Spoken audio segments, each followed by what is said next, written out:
आज चाहिँ क्रिसमसको gift early open गर्दैछ। त्यो सिलासको हो, उ त्यो आमाको, यता आपाको। आज किन अर्ली ओपन गर्न आँटेको भने निकिता नेक्स्ट क्रिसमसकै टाइममा चाहिँ घुम्नको लागि जान आँटेको छ, त्यही भएर यो ओपन गरेको। आपालाई के परेछ? यो त जाडोमा लाउने स्वेटर जस्तो छ त हो। सिलासलाई के पर्यो? के हो? ओ पेन्टिङ गर्ने सेट परेछ सिलासलाई। आपालाई मोजा स्वेटरहरू परेछ। अनि आमालाई के परेछ? आमालाई पनि मोजाहरू स्वेटरहरू परेछ। अर्को के परेछ सिलास?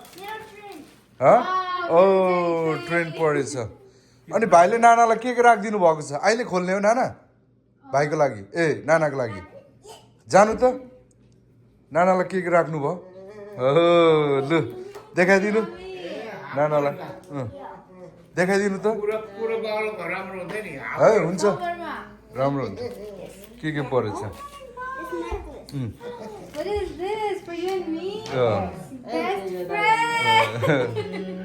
सिलासले दिएको अरे।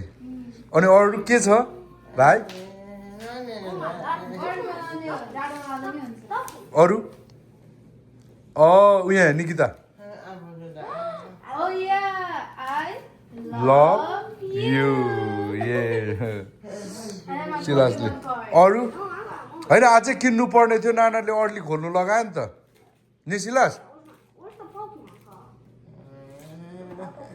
खोइ हेरौँ।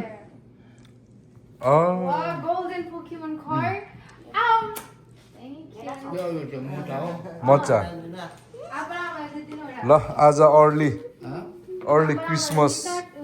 क्रिसमस गिफ्ट चाहिँ आज अर्ली खोलिसकेको छ।